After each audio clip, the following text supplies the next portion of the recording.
সে আমার মেয়ে, সে আমার কাছে থাকবে। আরাধ্য আমার মেয়ে, আর তাকে নিয়ে যাওয়ার অধিকার আমার আছে।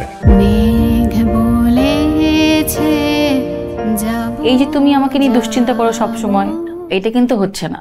আঙ্কেল কিছু মনে করবেন না, আমার পক্ষে আপনার মেয়েকে বিয়ে করা সম্ভব না। দেখো আমি জানি আমি একটু বেশি কথা বলি, তো আঙ্কেল কি এই কারণে আমার উপর হার্ট হয়েছে? আসলে তোমাকে এখানে ডাকে আমার ভুল হয়েছে। আরাধ্যকে আমি আমার কাছে নিয়ে যেতে চাই। আমি তোমাকে ছাড়া থাকতে পারবো না। আপনি আমাকে আমার বাবার কাছ থেকে দূরে সরাবার প্ল্যান করছেন, এটা আমি চাই না, এটা আমার পছন্দ হচ্ছে না, এটা আমি হতে দিব না। আমার কথা তুই রাখ না।